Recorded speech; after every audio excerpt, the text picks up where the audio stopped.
their facility is set up a lot like a MRF for your normal recyclable materials for plastics and metals and stuff. They've got a pick and line, they've got a conveyor system, things come in there by the truckload, they dump it off in the building, it's completely enclosed inside, which is great for us because you don't have a lot of wind-blown stuff going off all the paper and plastics. And they're working really hard to find new markets for all those materials. So anything that comes off a construction site or demolition site that could go to a construction demolition landfill is permitted to go there. They can't take any kind of putrescible waste that would be going to an MSW landfill. But anything that's taken off with a crowbar or put on with a hammer, they can take there. And it goes through their sorting line. I think they're employing about 15 people on each shift to pick out wood, plastics, metals. And I think right now they're getting about 45 to 50% recovery rate, and they're shooting for 85, 90, which is a really, a commendable goal. And if they get to that, that would be fantastic. And they have a landfill also associated with the site, so cutting down on trucking costs. They can take it there, and then they won't have to ship what's not recyclable 30 minutes, 45 minutes down the road. They're doing a lot to find new markets and create new markets for the recycled materials. Right now, one of the big things they're having a problem with is carpet.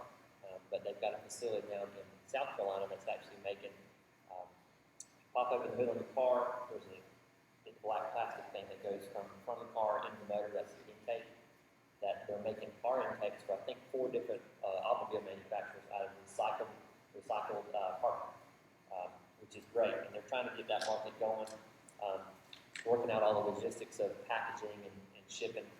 So they've got a big pile of carpet right now they're trying to get rid of. They're also moving into composting, because they've been grinding wood material, clean wood waste, and using that at the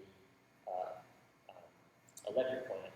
They burn it, generate steam, and make electricity with it. And so, but right now they are generating so much wood chips they can't take it all to that plant because they're not the only ones supplying the plant with wood chips. They're getting stuff from timber companies, anything that can't be going into making a fiber pulp for paper.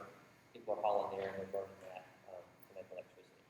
So we're excited about that. Want to see where that goes. They're going to move over to composting out behind the plant. They're looking to expand and not just take the clean wood. They're looking at taking vegetative material out there and possibly moving into food scrap, depending on the type of composting activity the county would approve them to do, because there's some zoning issues. What else do you want me to talk about? Were you speaking of James Mead's facility? Yes, is it green recycling? Green recycling. Thank you. Yep, that's it. And if you're ever in the area, if you contact them there, they're happy to take people on tours of it. They're proud of that facility, and they've got a right to be. I mean, it's a fantastic operation. And the guy that they've got running it, he's one of those folks that can do anything, and from sweeping the floor to rebuilding the whole MRF. They want to promote this, so they're happy to take people on tours. I don't think they started taking in school groups yet, but they're looking at doing that in the future to promote their business as well as promote recycling. I think that was all they wanted me to hit on. Have you got your choice yet? Oh yeah, but you can keep No, talking. go ahead and do that before I get started in this. Oh, wow. Okay. All right, well, so we all judged. Lisa had to take her, what was it, plastic Jesus and Mary out of the running. And so it was a really tough decision. I have to say that butt cream came in second. Sorry, second. I should have said the second runner-up, first runner-up, but we love butt cream. But the winner is Headless Life-Size Doll Baby. All right. I feel like you should get something. Do you want this bag for butt cream? That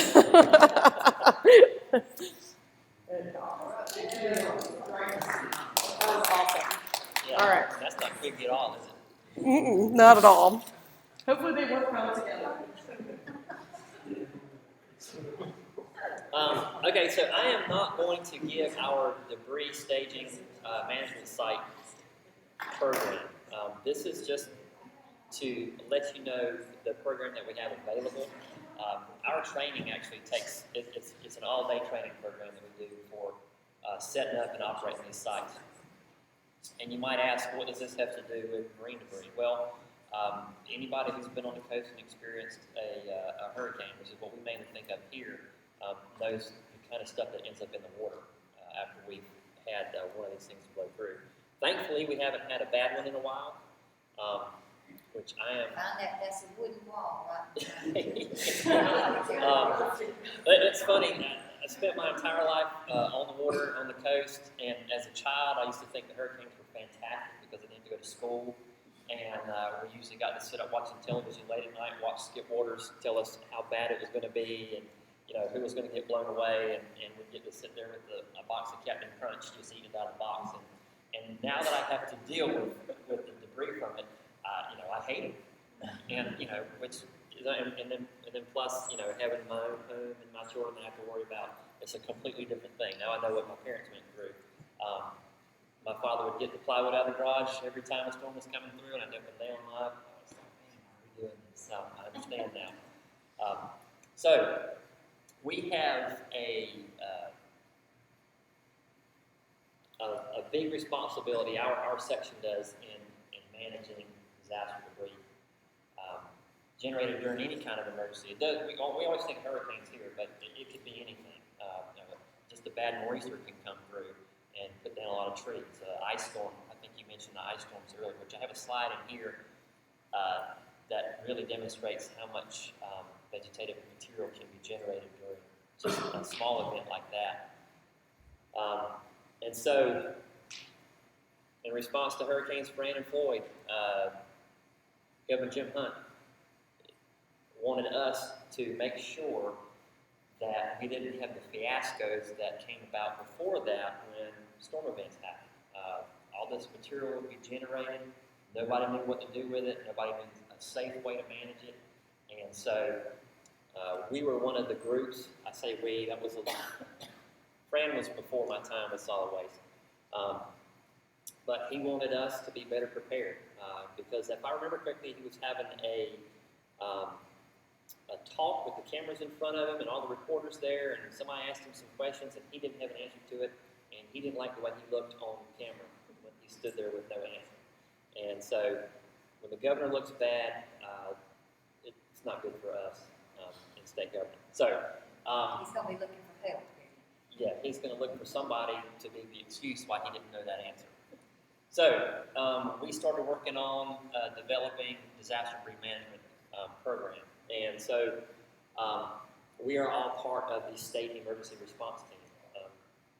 These credentials give me the right to tell you that. Other than that, I don't know what should they. Other than getting on the beach when it's closed off to everybody else.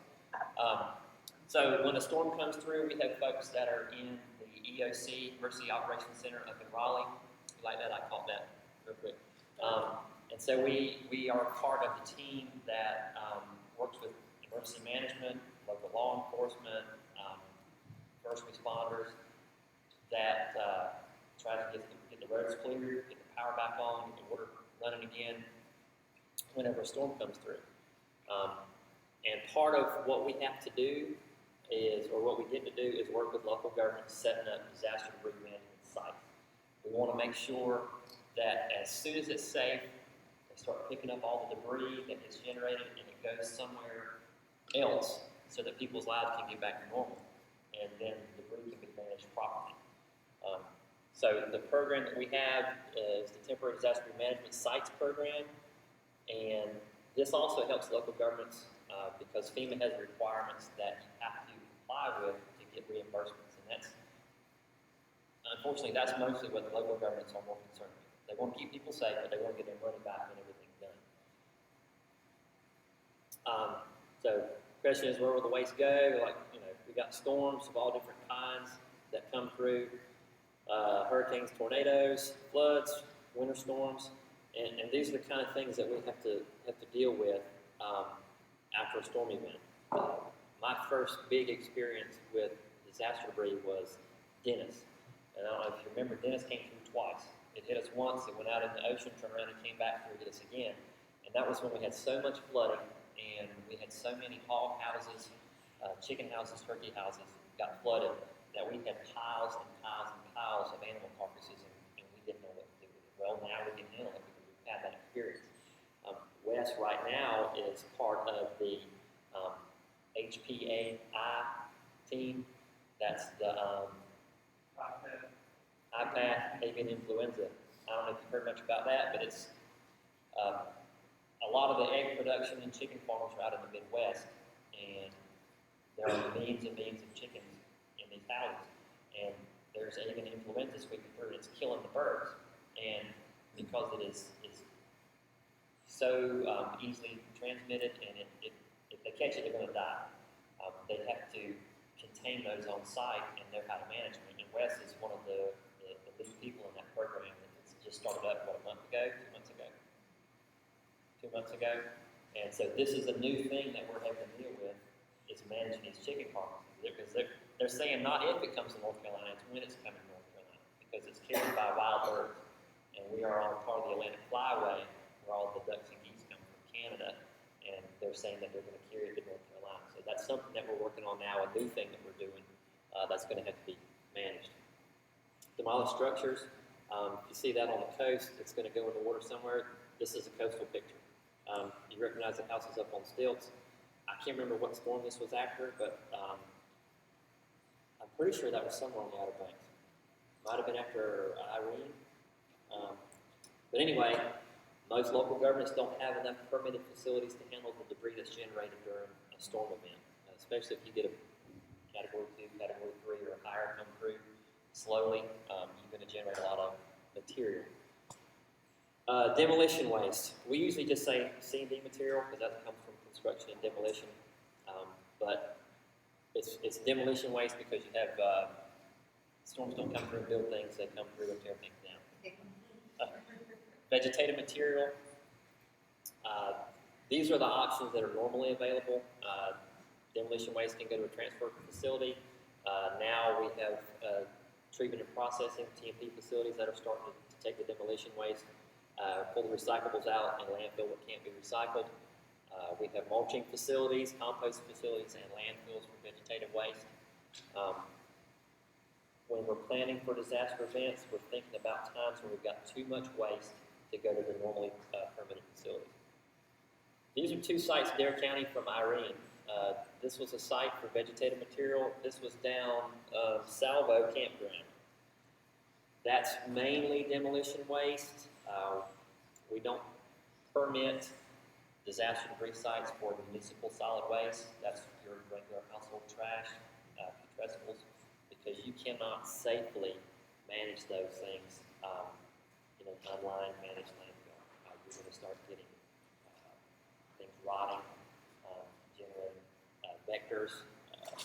So that stuff's got to be directly hauled to a landfill. Temporary disaster management sites are pre-approved. Part of our job is to meet with local governments. They're looking at the sites that they're proposing to manage these.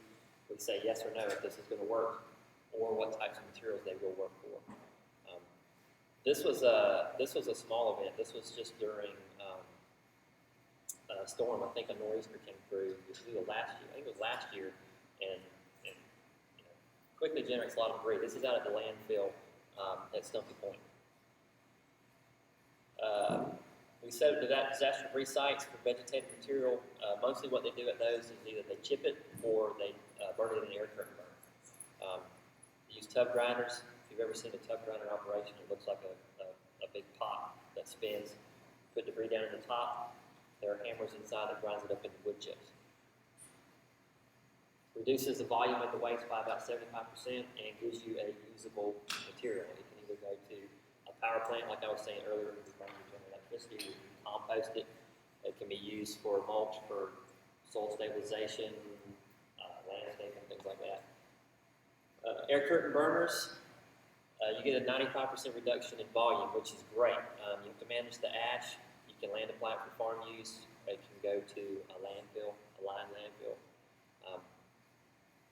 more people are going towards this now because of the waste reduction, and they don't have to figure out where the chips are going to go.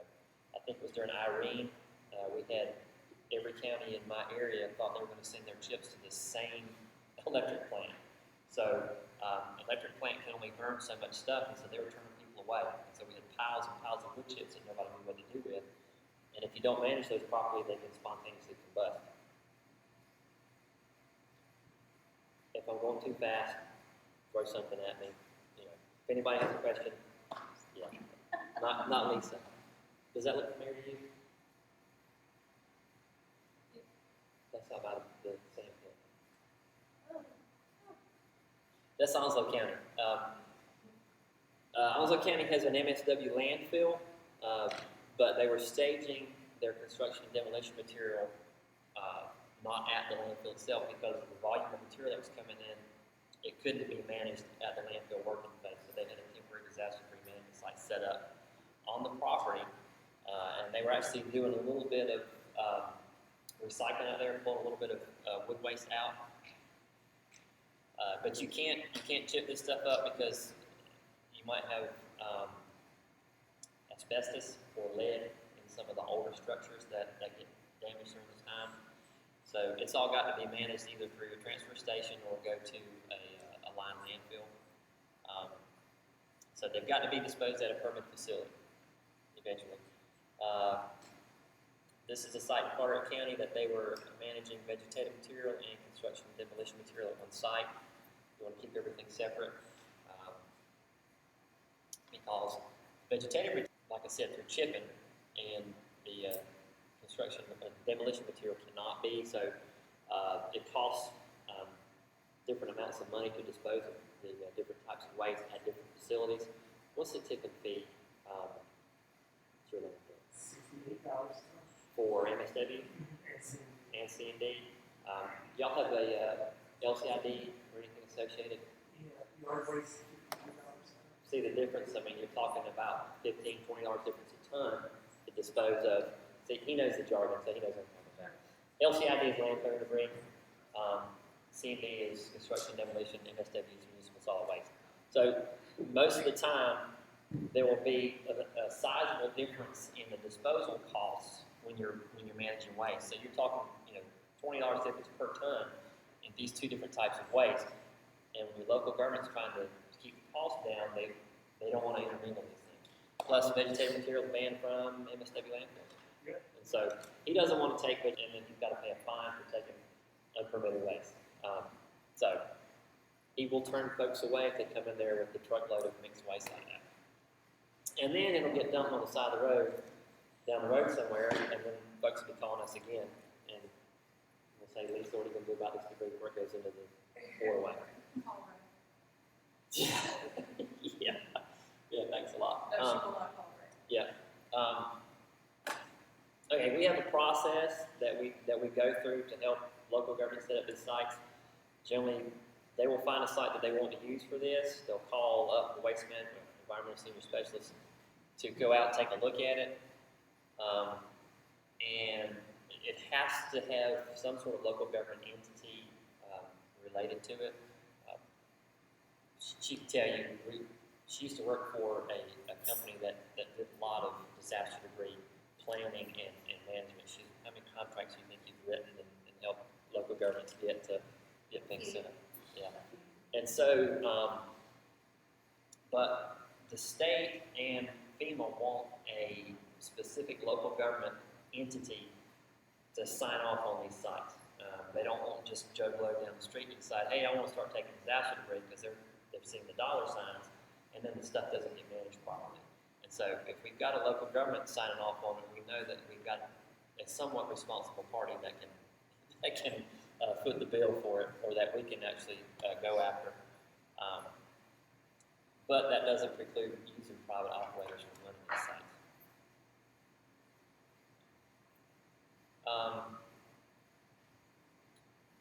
Part of what we're doing now is letting people know that these are available, this program is available, because what happens is folks that don't plan ahead, we have a storm come through, And if a storm comes through my area, I've got 10 coastal counties, and I've got a storm that's hit 5 of them. I can't help 6 different municipalities in 5 different counties in 2 days after the event happens to get sites set up. It takes us about 30 days from the time we set foot on the site, processing the paperwork and sending it to all the other agencies that have to review it to get it approved. So advanced preparation is key to successful disaster recovery. Fortunately, we haven't had a storm involved, but unfortunately, that puts disaster management on the back burner for most people. I've got one local government that I started working with back after Irene, which has been 5 or 6 years ago now, I think, and they were all hot and heavy, ready to go to get some disaster-free sites set up. Well, it didn't get done right then because they were having trouble locating some sites. Well, I've been calling them about 3 times a year ever since then to try to just get the ball rolling so this doesn't happen again. And their town administrators aren't really concerned about it right now. So they'll be the first one calling me when they get hit with the storm. And I put them on the bottom of my list. well, we don't do that technically. So yeah, poor planning on your part does not constitute an emergency on my part. There you go. The winter weather that she was talking about, Heather was talking about, when those ice storms came through, these were the sites that were activated. You see how many disaster debris sites there were activated in that area at that time. And so I think several of those had to be approved on an emergency basis. And so those folks had to wait until the environmental specialist could get to them to get the site approved.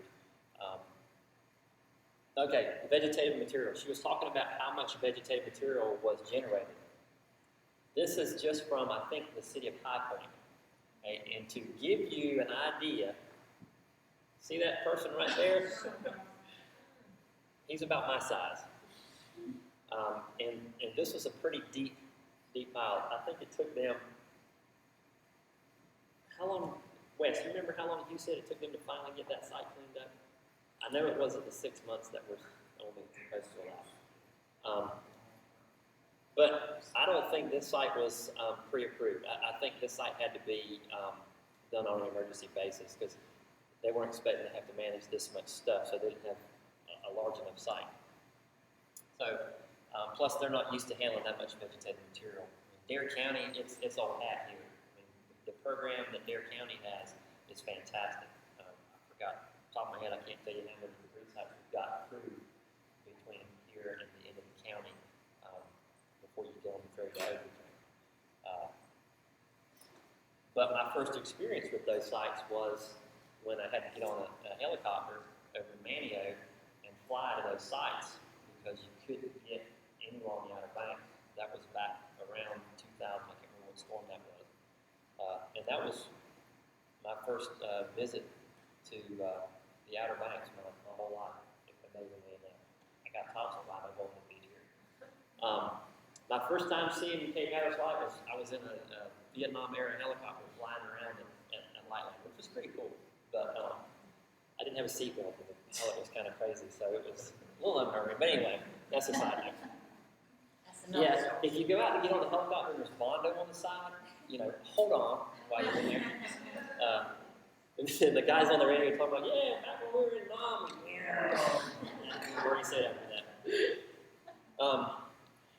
Benefits of preparedness.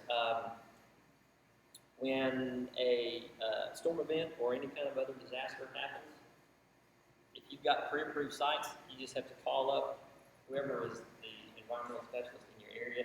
Hey, look, I need to use this site. So we send the email to Raleigh. You can start hauling waste there.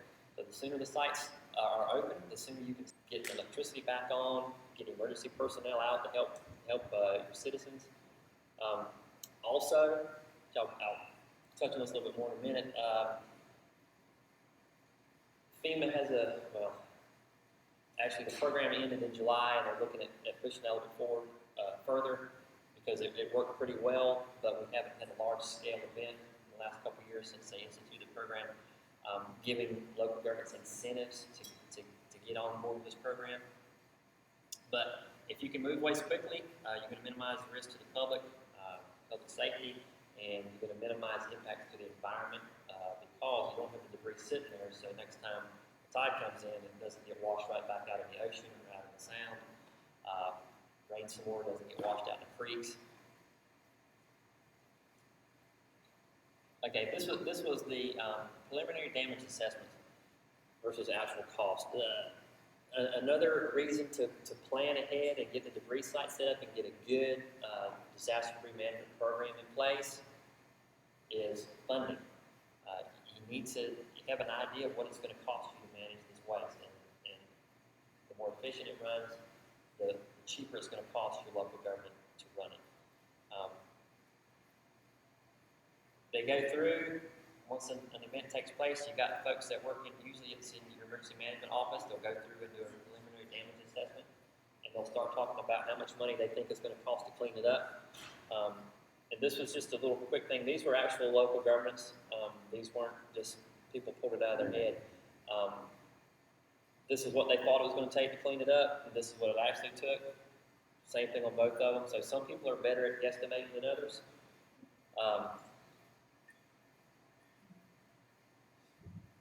Let me see, the first 30 days, this is part of the FEMA program. Okay, the Public Assistance Alternative Procedure Pilot Program. They wanted to increase the effectiveness of debris removal, reduce costs, and streamline the reimbursement process. It's worked pretty well. It ended July 2015. Last I heard, they're still just talking about pushing it out a little bit further because they're hoping for a big event so they can see how well it's going to work. So I just did not find out how well it's going to work. But they had some incentives in place to get local governments on board to do this. So this is another one of those, talk to your local governments, talk to your city councilmen, talk to your county commissioners, let them know how important it is to you as a taxpayer that they get on board with this. If you were if you signed up through FEMA to be a part of this program, the cost share went up. So if you had the program in place, and everything was cleaned up within the first 30 days, they would pay for 85% of the cleanup cost. Normally they only pay for 75%. You can see that the incentive was higher, so that to try to get people to go ahead and get the program in place, and get it implemented and working. If you push it out past 180 days, there was no cost share. And if you don't go through the pre-approval process with us and get a disaster-free site, a number assigned to your site, FEMA says they will not reimburse your local government at all for anything that goes on in that site. They say that, but when the president calls and says, yeah, you'll do that. Incentive 2, any recycling that went on at the debris site, if you pulled out any metals, pulled out any plastics, and you sold that, before that, or if you weren't involved in the incentive program, you had to take that money and give it to FEMA. If you were involved with this, you got to keep all the proceeds in recycling money that you got. So it didn't matter if you got the full 85% and then you got 30% of your costs back, you got to keep that money. If you weren't in the program, that had to go towards that 85 or 75%, so you only got to get 45%. They would increase for one-time event 2% of the money you got if you had an old plan in place that met their criteria for approval. So that's when folks like Diane would come in and say, look, we've got generic plans that FEMA likes. So why don't you use us? And sometimes that 2% would actually pay for somebody to come in and write you a debris management plan. Another incentive was if you had to hire part-time people to run your sites, which is strongly advised. You've got to have people at the site all the time, but if your normal employees are out working somewhere else cutting tree limbs off of power lines, you had to hire temporary folks to run the debris sites. It would pay for that, and if your normal employees were having to work overtime, it would pay for that as well. We have been working on improving the management of disaster debris internally and externally. Some things that we were looking at were in increasing education and awareness in municipalities and in the general public. Communicating with local governments before, during, and after events to get their feedback on what we were doing before the event to help them plan what we're doing during the event, and then afterwards, when it's all done, everybody's all done, back to their normal operations, what they thought of the whole process, how they thought it worked, was it smooth, did we know what we were doing, were we helpful? And we had some key actions that we were focusing on while we're doing this. We wanted to improve our communication for one thing. And so our division has worked really hard to make sure that Wes and I, our counterparts, have everything that we need while we're out in the field to access all of our databases, to access our local government. So we now have phones that have their own hotspot, we got tablets, we got laptop computers that can run out in the field and do whatever we need, instead of being tied to an office. A lot of other DENR agencies don't have that. They'll have one cell phone for everybody that's in that office. That doesn't do us any good. If I'm in Salvo setting up a debris site and somebody in Currituck needs something and they can't get up with me, then our disaster relief program is not working. So we assessed, with the help of the public, that was one of our main things, was communicate. I remember back there in Irene, I was in Nags Head at 11:30 one night, and my supervisor called me, and he was asking me some questions about some debris sites here in Dare County, and I said, well, I can get there in 15 minutes and tell you. And he was amazed at that, because he was in Fayetteville, and he knows that I live 3.5 hours away. And so I was able to go.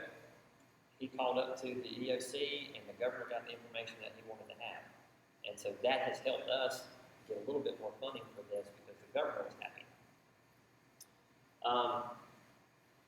Tools in place for post-event communication. Getting our plans together with local governments for getting disaster-free sites set up. I could beat that dead horse. Talk to your local governments and find out if they have disaster-free sites approved. If they don't, ask them why they don't. We have folks all across the state that are trained to help set these sites up and get disaster-free management programs in place. So there's no reason, it doesn't cost anything. I mean, our salaries are paid for by taxes and permit fees for landfills. It doesn't cost you anything to have us come out and help you get a site set up. We'll also help you get your programs going. We have resources and folks that will help you manage that. There are people here in the state that help you with recycling programs. Post-event, if you've got a bunch of debris at the site that you think is recyclable, call Heather. She'll come out anytime, day or night. Especially that. Yeah. Tell her there's beer for her afterwards, and she'll be there.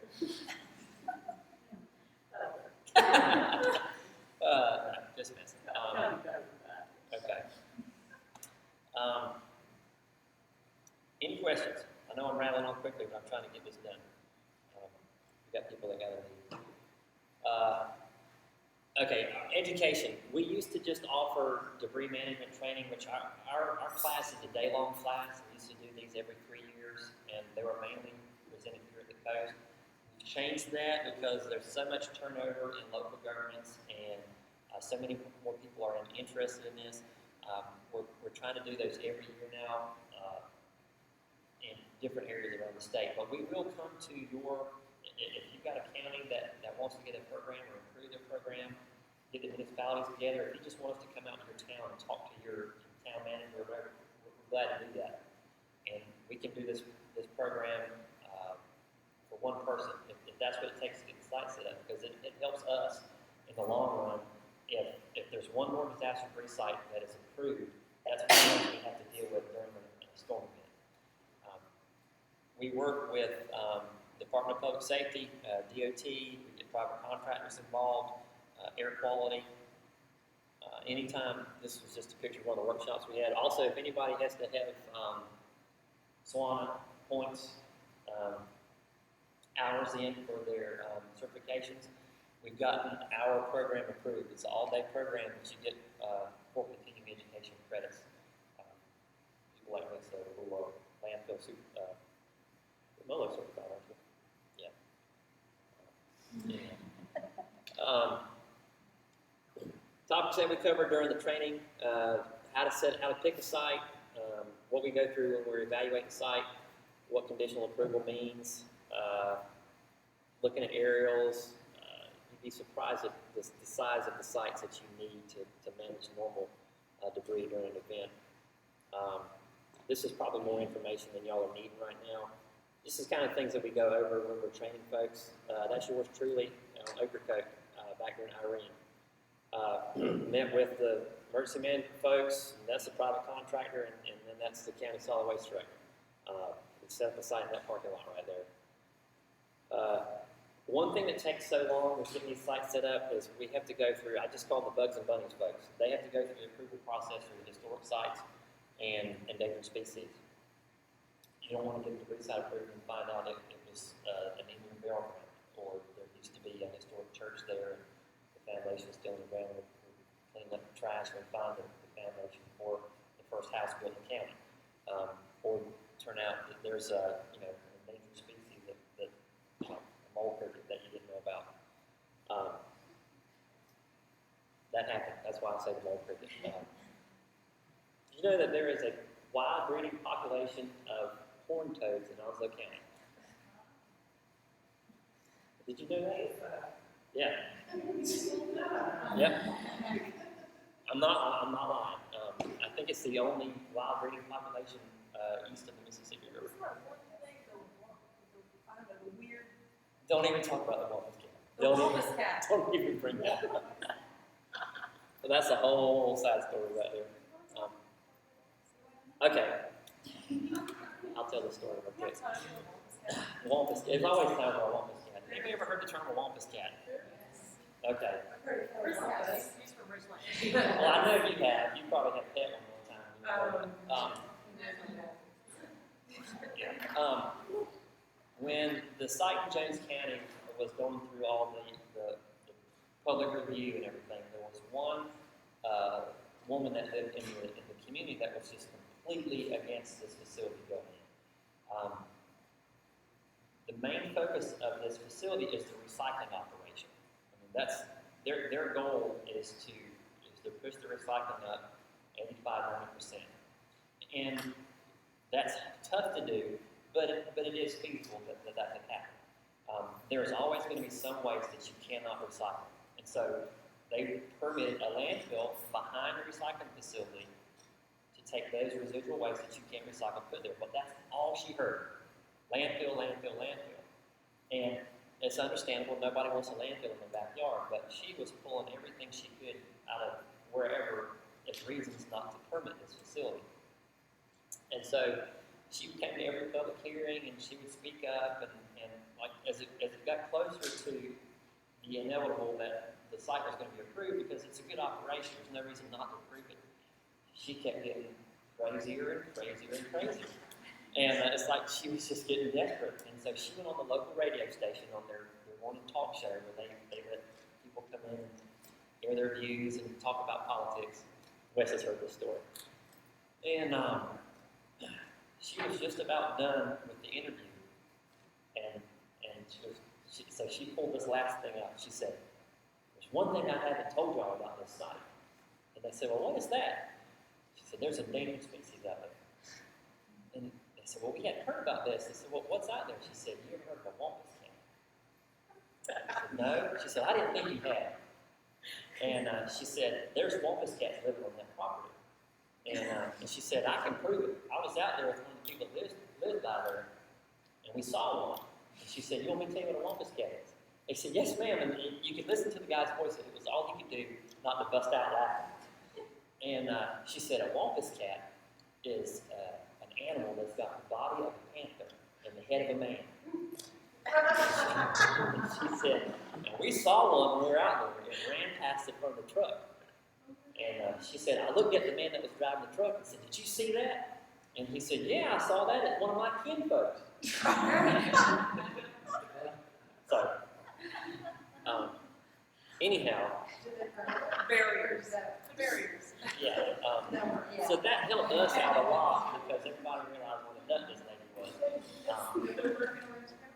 So, anyhow. But if you Google wampus cat, you get all kind of pictures of what people think wampus cats look like. some of them you don't need to show to your children, but anyhow. So we were out there at the site before they were doing all the clearing for the landfill, and they had already grubbed out the whole facility. There was one tree kind of standing out by itself that they had to cut down. So I walked out there to the tree, and all the engineers and the guys who owned the property were back in the truck talking to the plans and stuff. I walked out there, and I made a big production of looking at this tree. Stood up and shaking my head, and walked on the other side, and shook my head again. And so I walked back over, and the guys who owned the property looked kind of concerned because of the look I had on my face. And I said, "We got a problem." I said, "Okay, what's the problem?" I said, "Y'all gonna have to get somebody to come over and cut off the stakes about 300 yards off of this thing, and we got to call the Bugs and Bunnies folks." I said, "Why?" I said, "There's some scratch marks all over that tree. I think that's a Wampus cat scratching the tree." So they didn't talk to me for most of the rest of the day. Anyhow, this is just more about the selection process. This was some stuff from out west where they met. This was kind of the stuff that we look at when you're putting the site together. We have a form online that you fill out, and speed things along. You go ahead and you have your solid waste guy fill the form out and send it to us so that when we come out to the site, we've already got all the basic information on it. The sites go on our list of approved sites. We call these permanent temporary sites because once you activate a site, you can only operate for 6 months. You can't use them until they are officially activated, so they sit on our list until you need them. So you might have tornadoes come through your community. It doesn't have to be an official declared emergency through the governor's office. Also County, it was April 3 years ago, I think when the tornadoes come through, and also County had some tornadoes, and I think Pender County had a few. And so those are very, local events, but they had to activate the debris sites because they generate a lot of debris at one time in one area. We set those up for those kind of things. In this day and age, we think a lot about terrorists blowing stuff up. They can be used for things like that. It can happen. I don't know why terrorists are going to attack Nags Head, but it could happen. Somebody might get mad because one of the stores is using plastic bags and they're not supposed to, and they could bomb it one night and say, "Yeah, we've been using paper bags." This wouldn't happen. So you got to have a site to manage that waste.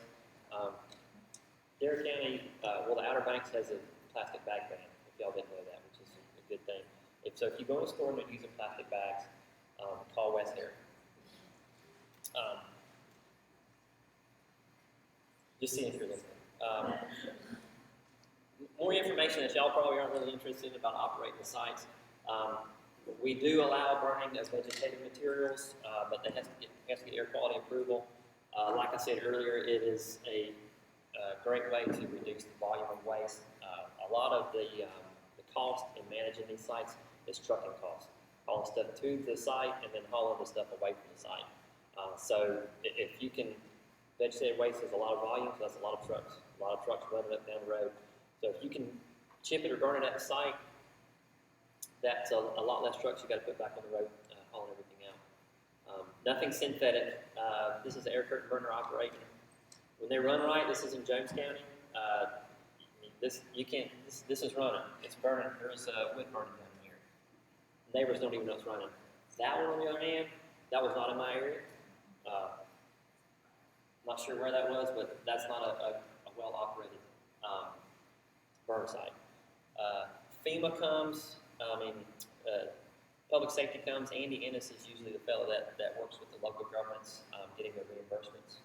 And he works very hard to make sure that you get your money back.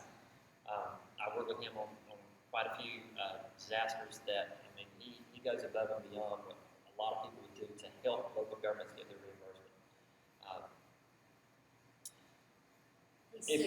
Yeah, he is. He's fantastic. I've called him at 10:30 at night, talking about something, and he answers the phone. So, if you're bored one night and can't go to sleep, go to this website, and they've got disaster models on there that you can put in. If you know population, number of residences in your community, you put that number in. You can put the size of the storm that comes through, and it will tell you the volume of material that you can expect to come from that storm event. And it will also tell you the size disaster debris site that you need to set up to manage that debris. It will blow your mind, the volume of waste generated by a storm of 3 or higher magnitude. A 1 or 2 usually isn't that bad unless it's a really slow-moving storm.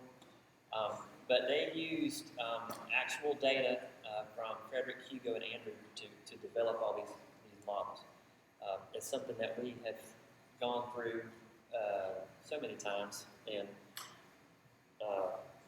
Wes and I both had nice full heads of hair before we started doing this, and it's worse than watching paint dry. But anyway, that's us doing a disaster debris planning class with some folks from air quality. That's our website. Another place to help you go to sleep. We have a whole page. Now, I will say this. I'm gonna sing our own praises for a minute. We have worked really hard on our disaster debris management program, and we have other countries contact us regularly asking for advice on how to set up their disaster debris programs. We have other states and other countries. We've been in communication with New Zealand quite often because we've got such a good program. We've got lots of information on there. If your local government says they don't know how to do this, send them here. Or they can call us. But anyhow, this is not up to date. Ben Barnes retired. I think we had another one. Hugh Gregory retired. We've got some vacancies out in the west and in the east. But this is the most up-to-date map that we have. You see, that's my region. West is down in the far south. If you have questions, we can be contacted through the website or at those phone numbers. I've got a few business cards. I think West probably does too. We can answer general questions about any area in the state, but if you want to get specific about your county, your local government, you need to talk to the folks from your area because we would probably steer you wrong. Not on purpose, but any questions? No more questions. But yes, ma'am. So is there like a list of places in North Carolina that are already signed up for the program? Like I go and check and see if no one's there? There is a list of pre-approved disaster debris sites. Yeah, inactive ones on the webpage. You can go and it's a whole list, and so you can tell. If you go on there and you're looking for your hometown, and there are 4 in your county or 4 in your municipality, you know they're part of it. Generally speaking, most of the coastal counties are pretty good about this. I say most. The counties are usually pretty good. Some of the local governments have their own programs as well. Nags Head's got a couple sites. KDH has got a site, I think. County's got a pilot site. But you can look on that. Go through if you go to our webpage and disaster debris management, there's a link on there. All of our disaster debris stuff is on there. This is kind of an awkward question. It's real for the program I'm working with through Division of Coastal Management. So there are about 350 wild horses along our outer banks, and during storms, sometimes they die, they get washed away. One example, the reserve I manage in Isabel, 8 washed off and 5 were lodged up under people's houses and their garages and things. So would those horses go to the site, the designated site, or would they be handled in some other way? Generally, we will, if it's an event that has generated a lot of bodies, we'll set up a site specifically for those. A situation like that, where it's not mass mortalities, we would work with the vet's office in Raleigh on how to manage those specifically. And a lot of times, like that, they would end up just burying them on, find some piece of, which I'm not supposed to tell this in public, but find a piece of government property that they can dig a deep enough hole and bury. And that's what was done with the 5 in the event that, Richard Parks and Reserve and Shackelford were right here together. And then there were specific conditions where 100 of them washed over to the mainland, which we hope that won't happen, but potentially it could. Yeah, we want to minimize transport. like when we had all the hogs, that was the big thing. We had piles of, and it's nasty sounding, but we had piles of cows and piles of hogs. And so we actually set up air curtain burners at farms, and they were just going in there and big old barbecue. Yeah, but I pulled up at a site that there was a pile that would probably fill this room with cows, and then there was another pile of wood, and they were going in there, burning together. The good thing was, there's no smoke, and it doesn't stink. The pile was the problem, and trying to get them processed fast enough so that they weren't sitting there just in the heat. So you can imagine, you can hear the flies from 100 yards away. Just they were having a good day. So in terms of our first point of contact or something like that, when a disaster happens, who would we talk to first about animal disposal? What would be most efficient? The first I would call the vet's office, the state vet's office, or something like that, because that's a pretty unique situation. Because we're used to dealing with agriculture when we think of animal disposal, but something like that, wild herds, everybody doesn't have that. So, and now when you're talking 100 or so, I would say probably anything more than 25 or 30, they're going to have some special handling. But something like that, 10 or 15, they would probably just want to dig a hole and bury them as quickly as possible. When you're sure that's what caused the deaths. Okay, thank you. Yes, ma'am. Nobody yet. Well, no, I take that back. John College has taken his place, but he's not started yet. John College worked with us in the septic program out of the Wilmington office, and he's transitioning over. He's got to finish up sampling and field sampling and stuff like that, and he's going to be starting. On your debris sites, is there like a general? You're not in my area, I can't answer your question. You have to wait for John. No, we're not working, so. Yeah. Is there a general idea for like basic? You have a number of research based on population, or geography, or square miles.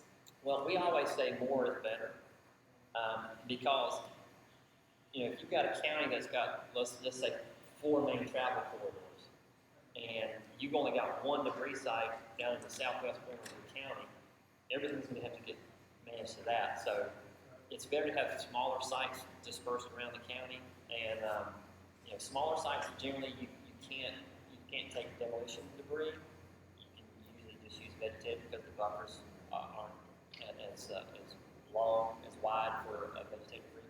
Because a pile of wood sitting there is not going to hurt anything like a couple torn down houses sitting there. There's not the environmental impact isn't there. So yes and no. We always recommend more sites because also if the storm comes through and your site is in the southwest corner of the county and it's just the northeast is what gets hit, you're not going to want to truck everything there and then manage it. So more sites around the county for travel and things like that is better. Any other questions? Okay. Thanks, Rick.